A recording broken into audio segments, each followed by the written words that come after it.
and welcome to the Healthcare CEO Show, where you'll find actionable insights on healthcare leadership from the best and brightest in the industry. I'm your host, Daniel Fernandez. Let's get a pulse. Now, this season, we're going to be taking a closer look at the intersection of M&A and the healthcare industry and learning from top healthcare executives how they're managing their organizations through the change.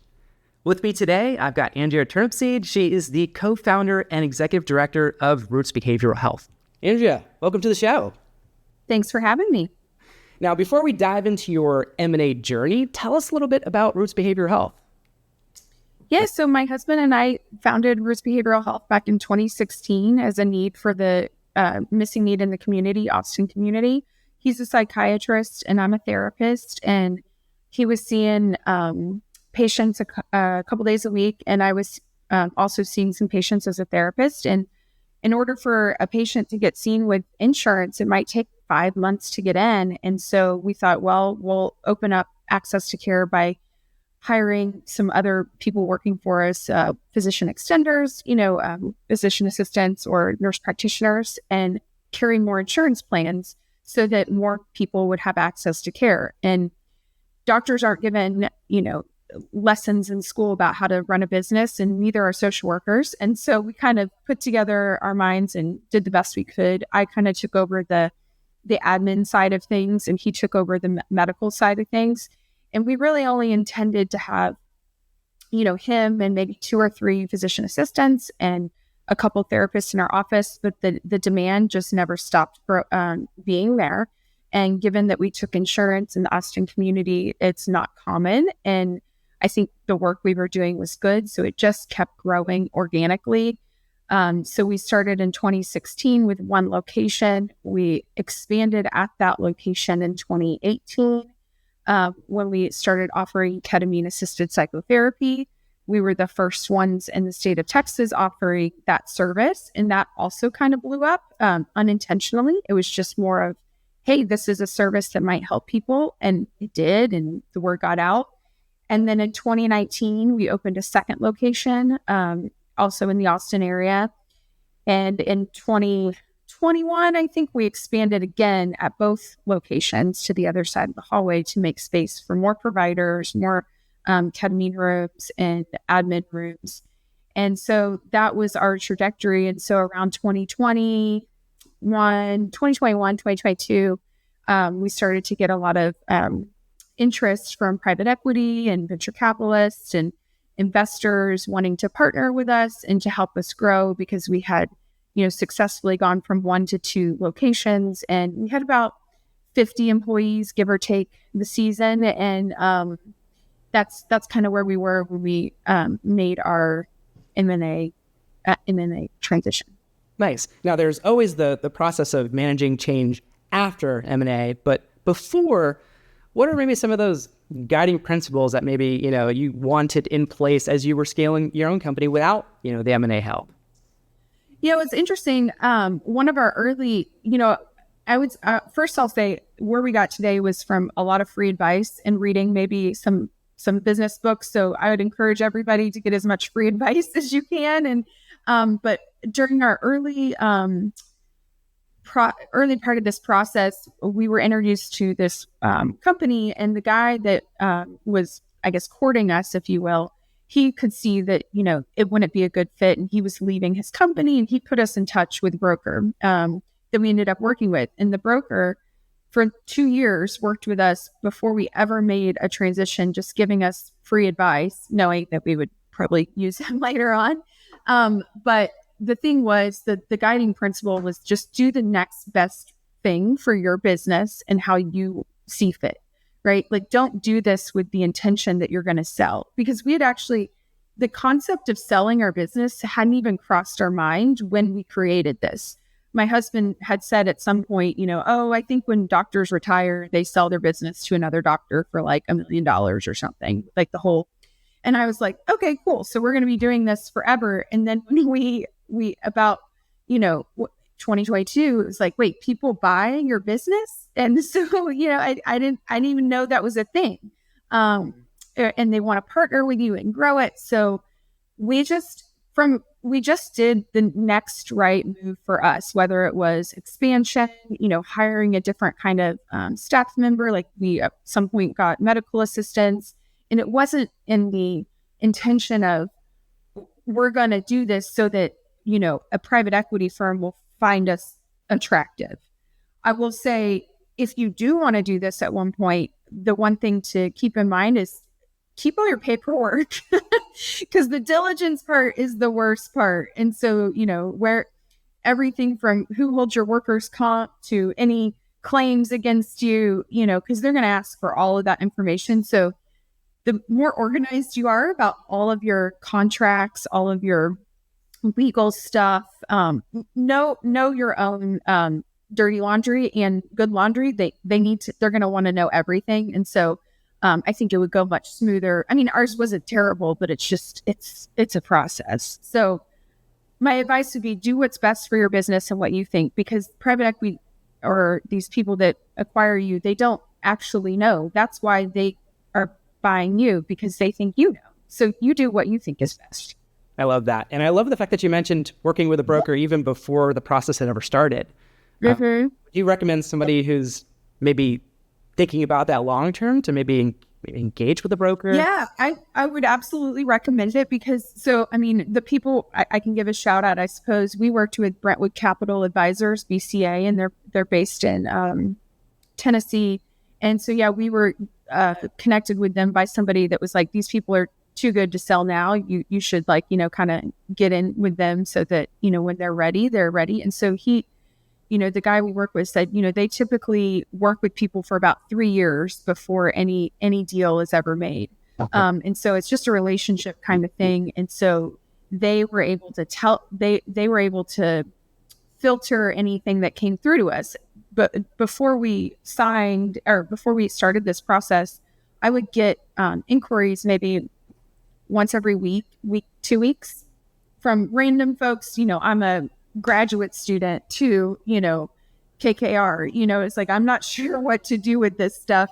And so I could send it to him, and he would look it over, or like, hey, we heard this other business is coming to town. Do you know anything about this? Or one of our friends went to work for this other business. Do you know anything? And so he's on the, on the wire essentially for all healthcare mergers and acquisitions.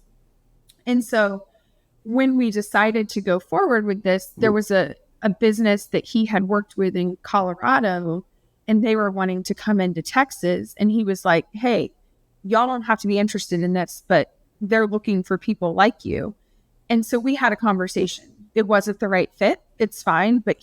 And so the broker, rather than just saying like, Roots is for sale, who's out there, they had strategic partners of people to announce it to. So we weren't getting, every Joe on the street that's like, I have some money and I want to invest. It was people that maybe they had worked with before, or had a good reputation, or had worked in the mental health space. So I think, and then their impetus to work for us is that, yes, they get a percentage of the closing deal. So it's in their best interest to negotiate a higher rate and a better deal for us. And we're still working with them, even though we've made the transition, because there's still some, lingering things, and we have questions, and they're here for us. And there's not like a fee beyond that, because they got their payday. And so I would recommend it just because it's brand new. We've never, unless you've gone through a merger and acquisition before, everything was new to us. And like I said, my husband's a physician. I'm a social worker. We didn't go to business school. Like I didn't even know any of the terminology. So they were really helpful in getting a data room set up and starting to collect stuff even before we, put our name out there, so that there was like a private data room that they could just show to certain buyers that we wanted to share with. That's like, you compared working with a broker to kind of like being in a relationship, but you are, in business with your husband. What are some of those pros and cons? And you're not alone. There are a lot of, family-owned companies in the healthcare space. What are you feel some of the pros and cons of, working with your spouse? Yeah, I mean, I think I think for us, being both mental health professionals, we were able to navigate, the feelings and the communication pretty well. But I'd say for us, it's been, a journey, just like owning a business where there's, it's rough patches and growth patches. And then, I could never have done this without you to, I went out. Like there's definitely that trajectory. But overall, I would say it's a really good thing for a business, because if you have a good relationship with your partner, then you trust them inherently. So, since I did most of the things related to purchasing and finance and, making admin decisions, he didn't really second guess me on those. And I didn't really have to get approval from anybody else. We would talk about it, but it would be, I think this would be a good idea because XYZ, it's a go for it kind of thing, rather than, well, let's see what the numbers guy think. Let's see what, all these other people think. It's, I know, and I trust you. And then for him on the medicine, he's an innovator and likes to try new things. And actually a funny story was that, related to innovation was the ketamine, right? So we went to a training in 2018 and did this ketamine training. And my husband came back and he's like, I want to do this. And I was like, you're crazy. Like, this is going to be so much work.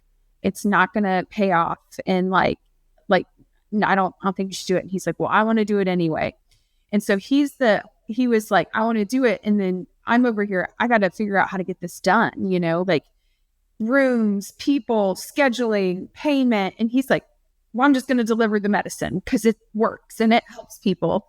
And we did get in a bit of a fight about it.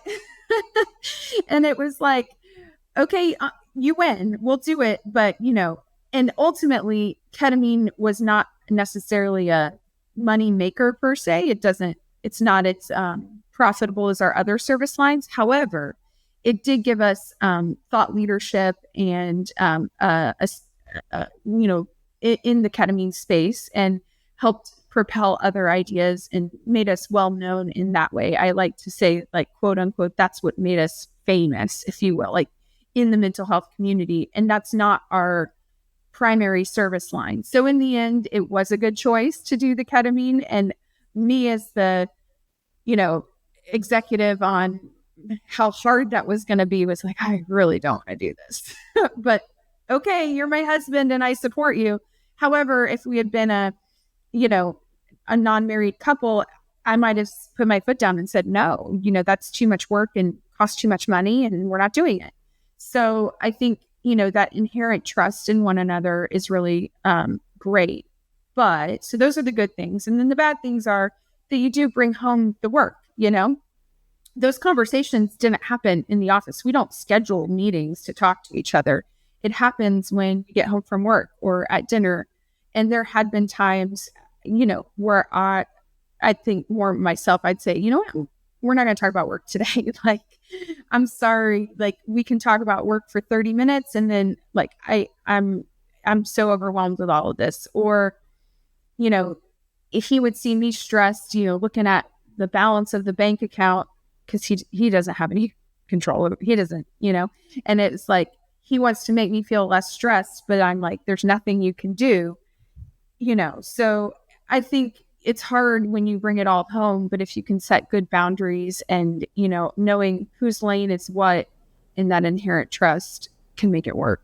That makes sense. So the balance you have is, he tends to be the visionary, but you tend to be the one who can actually bring it to life.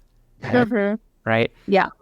Now, when you're going through an M&A, it's no secret that there's typically a lot of attrition on the back end, and you have an entire team to manage. So in terms of the culture, how do you ensure that maybe there's some stuff done pre-M&A to kind of maybe prepare a team, and then how do you help transition them through the changes? Yeah, well, I think we've been really lucky in our case, or, my husband and I have kind of run our business in a very authentic way with our staff, and, kind of naturally speaking, we're like fall into this therapeutic role of mom and dad, and so, when we grew to the second location, and, we've marketed ourselves to new staff as like a growth company, like there's opportunity to grow and be bigger. And so, once location 2 was kind of full, people started to ask, like, well, what are you going to do? When are we going to open a third location? And my line was like, I don't think I can do it alone. Like I'm tapped out on what I would like. And that's kind of where we went. Is I don't want the, Turnipseed financial backing to open up a third location. And I don't want to pull away from my lifestyle any further for a third location, because at some point, it's not about the money. It's about like, I can't do that. I just don't have the capacity. And the trust maybe to just also hire all the things, because I don't have a business background. It's like 2, I can put my foot in the door. So most of our staff were kind of aware that we were a growth company and needing to grow, but also saw that like, Andrea is not going to do it all the time. So when it came, no one was surprised, I don't think. And we had, the suits come into the office from time to time, and, we would tell people, well, people are interested in how we run our business, and, they're interested in either partnering with us or helping us grow to a third location. So I've always been very transparent and authentic. So I think that helps. And I don't tell them the amount of money or how we get the money, but it's like, yeah, like it takes some chips off the table for us. We've been risking our, personal finances for this business the last 7 years. And if given the opportunity, it seems like it might be a good thing. And because we have staff that care about us and we care about them, I think that there's a mutual respect of like, Brent and Andrea, I think they're doing what's best and we trust them, so I think, if you have a good culture to begin with, where people trust you and you trust them to do their work, it's like, and so my work now is making sure that all of those people, particularly on the admin side, because medical people probably aren't, going anywhere, but that they grow with the company and find their place in it, and that they're taken care of too. Because I feel like I've been taken care of, but now I need to make sure that they're taken care of. Yeah, and I would say that culture is often one of the most overlooked aspects of any M&A, and I think especially post M&A, do you find yourself weighing the expectations of the investors and your team, and ensuring that both are successful in their endeavors? I mean, there is definitely kind of striking that balance between the two as you scale. Yeah, I mean, I think it depends on how involved your investors are. The investors we have, and we made this transition really in January. It was end of December, and we made the announcement to the team in January, and it's now August. They've come down like 3 or 4 times, had some quick meetings. And so, and then here and there, there's like, okay, now if you're going to have financial questions, go to this person. If you have payroll questions, go to this person.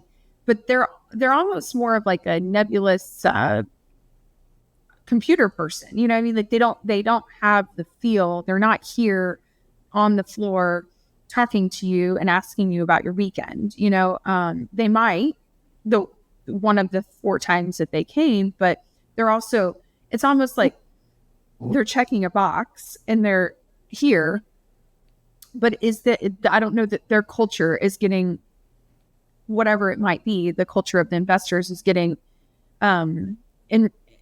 entrenched into our culture just yet. So it's only been 8 months or so. So, I mean, maybe eventually there might be a little bit more, but right now we're trying to keep the systems as clean as we can that have been the same. So like the investors wanted to change to a different payroll provider, but it would have changed our healthcare benefits. And I kind of said, we've had enough change and I don't think that that's going to be a good plan. Can you wait like 1 more year to do that with all of this going on? Because we're also changing our EMR, and the EMR is a big change, but that's for they can see that it's more robust and it's better and that's great, but let's not also change their benefits, how they request PTO, all of these other things. Can we wait? And so I think depends on how much clout or leeway you might have with the new investor and, you know, and how much you can advocate for your team. So there's certain things to advocate for and certain things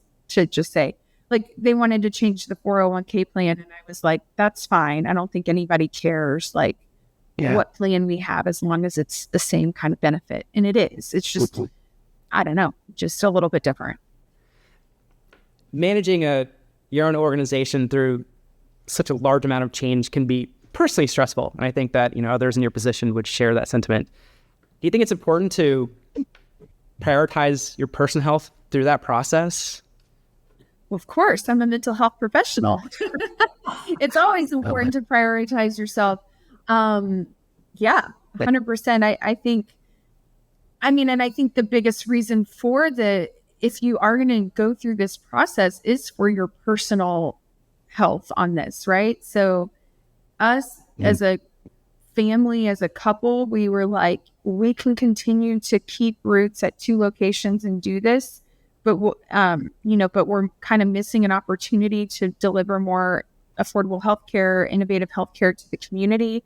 There's a need out there, but if we do it on our own, that's going to take away from our lifestyle, like not necessarily financially, just we have kids or we have, travel and all of this. So that was, we weekly are weighing the cost. Was this a good idea? Was it not? Was it better before? Is it better now? And for me, at least, I try to say like, well, what's done is done. And, we are in a better position than we were before financially. The business, things we may not agree on, there's still time. There's still time to change it. And, at some point, when this business has run its course or gone to the next investor, my husband and I don't know about other couples, we decided that we really like working together. So we'll figure out something else to do. We like working together.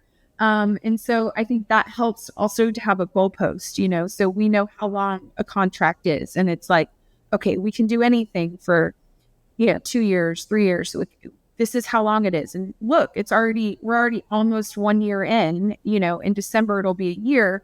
And so, we can handle this stress for this much longer. So, knowing what your limits and boundaries and what that looks like, how old will our kids be in 3 years? Okay, is that an okay time for us to, leave or do something else? Yeah. It's no secret that large health organizations kind of dominate the landscape.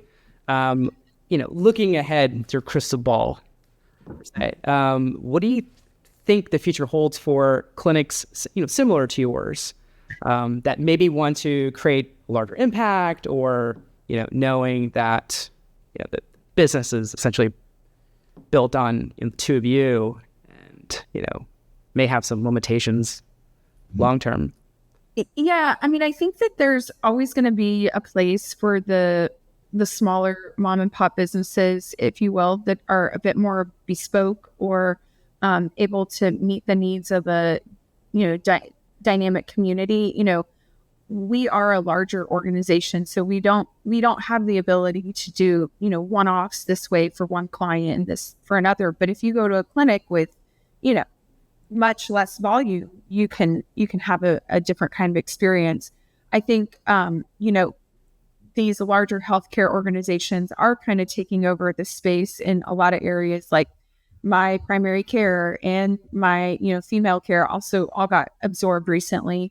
And, I think customers, if they don't have other options, they're, it's also like if they've been with you for a while, they're going to trust you unless it goes really sour. And I think on the customer end, things generally improve, like on the consumer, like they have better communication or more staff or, more providers. But on the, back end, I think that's where a lot of the friction hits, because it's like being told how to deliver, healthcare, or how many staff you can have for this or that, or what machines you're allowed to buy and not buy, but the customers don't see that as much. So I think, I don't know, as a consumer myself of healthcare, I don't know that I see a huge difference as long as I see the same provider, and if this provider is retained, then I think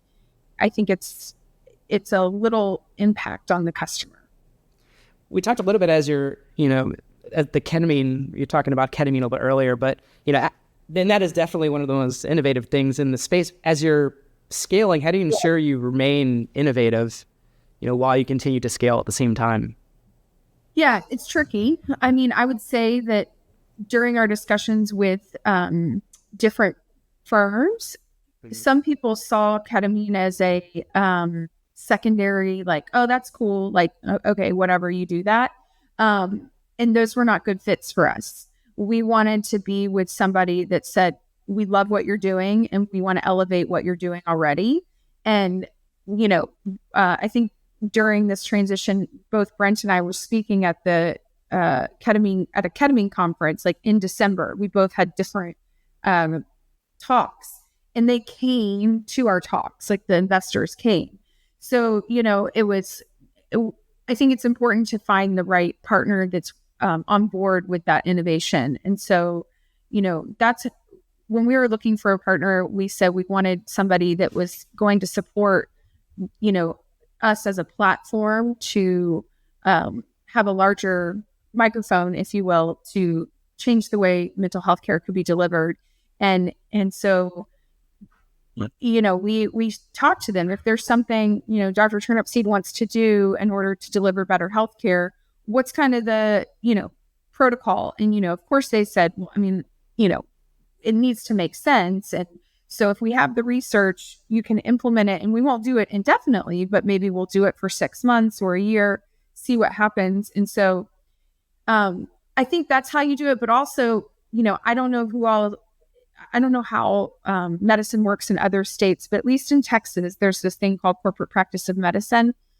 And the way that it works essentially is corporations or non-physicians can't tell you how to deliver healthcare. So meaning if, Dr. Turnipseed wants to prescribe this alternative medicine, nobody can tell him he can't. And so if he believes it's in the best interest of the patient, it runs this line on even, how often are appointments being seen. The investors can't tell us you need to ask patients to come back every 3 weeks. That crosses the line. So he gets to decide as the medical provider, how to deliver care. And so it's kind of a weird relationship because he still retains the medical staff. So anyways, in Texas, I would say that, at least there is this, hierarchy of being able to say, this is what I think is best for the patient, and moneyed investors really can't get in the way of that. They're crossing a legal line. And so just knowing what your rights are in your state, and I'd imagine it's probably pretty similar in other states, but, I only know Texas. From your perspective, you're talking, to somebody who's in a similar position that may be looking to embark on the M&A journey. What advice would you give them? One, like I said before, keep all your documents organized. The more organization that you can have, keep all your ducks in a row. That's more of a logistical thing. But I think if you're thinking about going into this, I would really weigh your opportunity costs and like, what are you trying to get out of the deal? And, don't make a deal with anybody that you feel any sort of ick with, and I think, that, if since this is for healthcare, specifically mental health, my husband and I felt like we had a pretty good read on people. And, I don't know what the right PG word is, but there's a lot of not cool players in this field. And we have a pretty good BS meter, if you will. And that was most of the people, to be honest, like very, fake interested in what you had to say, or, clearly just wanting to like check a box and like, do their thing.